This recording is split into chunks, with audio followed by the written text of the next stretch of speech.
Bienvenue dans le monde des rêves.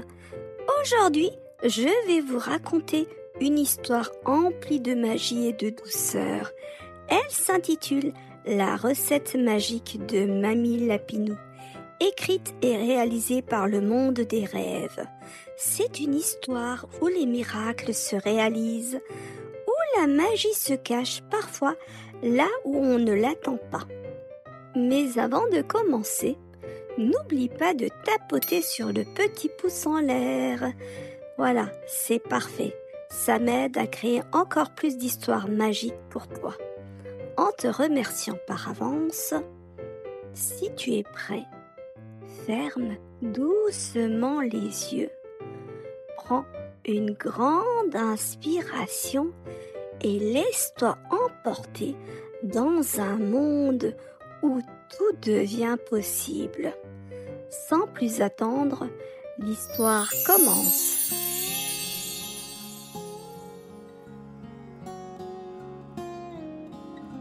Dans le creux d'un grand chêne centenaire, au cœur de la forêt du monde des rêves, vivait Mamie Lapinou, une adorable grand-mère à la fourrure toute douce, aux grandes oreilles pleines de sagesse et aux yeux pétillants de malice derrière ses petites lunettes rondes.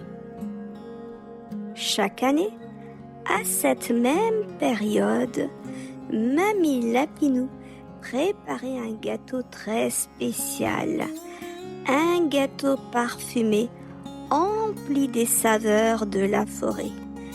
Un gâteau que tous les habitants attendaient avec impatience. Ce gâteau n'était pas comme les autres. Il était le fruit d'une tradition ancienne, d'une recette secrète transmise de génération en génération. Mais surtout, il était préparé avec le cœur et avec amour. La veille, les animaux de la forêt apportaient ce qu'ils avaient trouvé.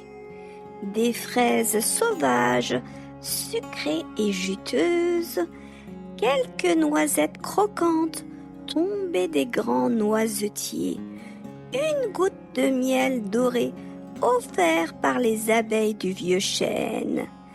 Mamie Lapinou mélangeait ses trésors avec sa recette ancestrale et le lendemain, tous se réunissaient pour savourer ce merveilleux gâteau, symbole d'amitié et de partage. Mais cette année, quelque chose d'étrange allait se produire. Ce matin-là, Mamie Lapinou se leva tôt, comme toujours.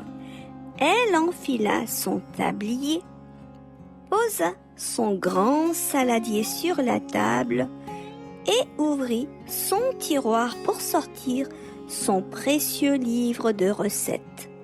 Mais il avait disparu.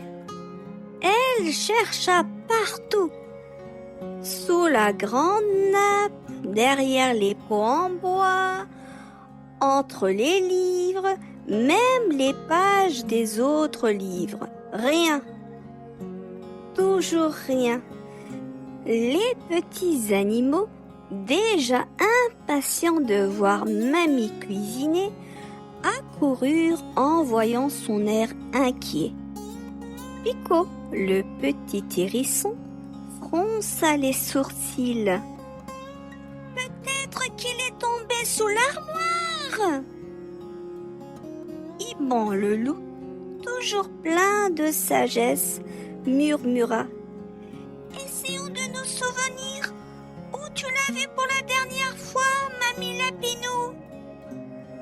Noctilus la chouette, qui voyait tout d'en haut, scruta la pièce avec attention. Mais après des heures et des heures de recherche, toujours rien. Le précieux livre avait disparu. Il était introuvable. Et sans lui, pas de gâteau cette année. Mamie Lapinou soupira. Elle voyait bien la tristesse dans les yeux de ses petits amis. Alors, avec sa douceur habituelle, elle leur dit : « Ne vous en faites pas, mes petits. La nuit porte conseil.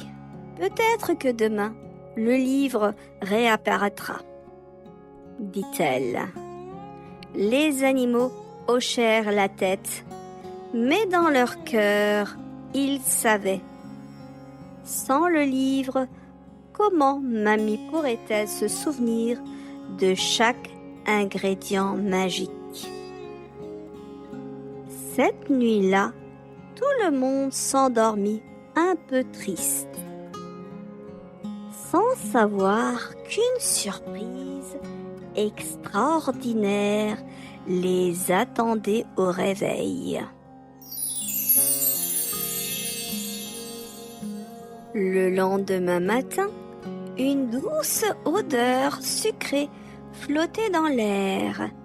Mamie Lapinou ouvrit doucement les yeux. Quelque chose était différent. Elle se leva lentement et se dirigea vers la cuisine. Et là, surprise! Le gâteau était là, parfaitement doré, délicatement parfumé, posé au centre de la table comme si quelqu'un l'avait préparé pendant la nuit. La vaisselle était soigneusement rangée, les pots refermés. Tout était parfaitement propre. Et juste à côté du gâteau, sur la table en bois, des toutes petites empreintes de pas. Mamie Lapinou sourit.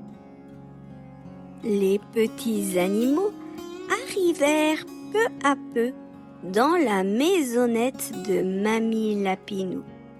Lorsqu'ils virent le gâteau, leurs yeux s'écarquillèrent d'émerveillement. « Mais, mamie, c'est toi qui l'as fait ?» demanda Pico le hérisson, le museau froncé de curiosité. Mamie Lapinou sourit doucement. « Peut-être que je l'ai fait, » murmura-t-elle.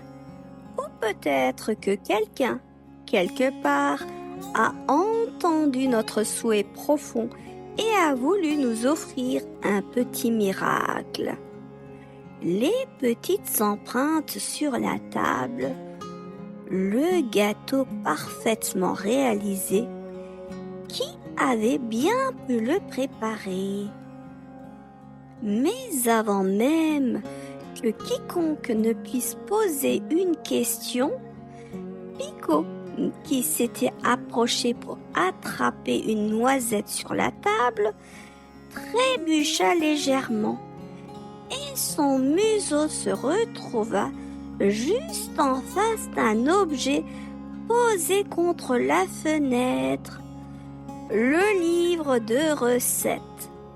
Il était là, à peine visible, comme s'il avait attendu que quelqu'un le trouve au bon moment. Tous les animaux se regardèrent intrigués. Était-il là depuis le début? Quelqu'un l'avait-il déplacé sans s'en rendre compte? Ou bien était-ce encore un peu de magie? Un frisson d'émerveillement parcourut leur fourrure. Puis, tous éclatèrent de rire et se réunirent autour de la table. Ils se régalèrent du gâteau qui, cette année, semblait encore plus délicieux que d'habitude. Alors que chacun savourait sa part, Mamie Lapinou servit la dernière tranche et ajouta d'une voix douce. Les miracles ne viennent pas de nulle part. Ils naissent dans les cœurs qui croient en eux. Si on désire que quelque chose avec amour et sincérité, alors, comme par magie, il se réalise. Et ce jour-là, le gâteau de Mamie Lapinou devint plus qu'une simple recette ancestrale. Il devint la preuve que la magie existe toujours quand elle vient du cœur. Fin de cette belle histoire. Bonne nuit, petit rêveur.